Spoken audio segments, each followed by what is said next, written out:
ભાવનગર શહેરના કુંભારવાડા વિસ્તારમાં તારીખ 12/2/2026ના રોજ રાત્રિના સમયે જીવલેણ હુમલાની ગંભીર ઘટના સામે આવી હતી, જેના કારણે વિસ્તારમાં ચકચાર મચી ગઈ હતી.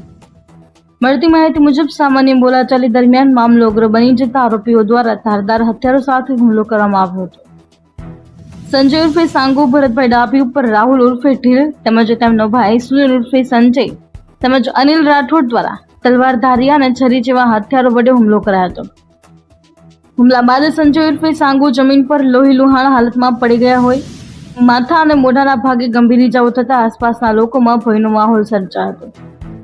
ઘટનાની જાણ થતાં જ 108 એમ્બ્યુલન્સને બોલાવવામાં આવી અને ઇજાગ્રસ્તને તાત્કાલિક સલટી હોસ્પિટલ ખાતે સારવાર માટે ખસેડવામાં આવેલ. ઘટનાની માહિતી મળતા જ મોટરા પોલીસ સ્થળ પર પહોંચી તપાસ શરૂ કરી અને ફરિયાદના આધારે આરોપીઓની શોધખોળ હાથ ધરી હતી. પોલીસે રાહુલ ઉર્ફે ઢેલ, મુકેશભાઈ ચૌહાણ, સુનિલ ઉર્ફે સંજય ચૌહાણ તેમજ અનિલ રાઠોડ નામના ત્રણેય શખ્સોને ઝડપી લઈ આગળની વધુ કાર્યવાહી શરૂ કરી હતી. હાલ પોલીસે સમગ્ર મામલાની ઊંડી તપાસ હાથ ધરી છે.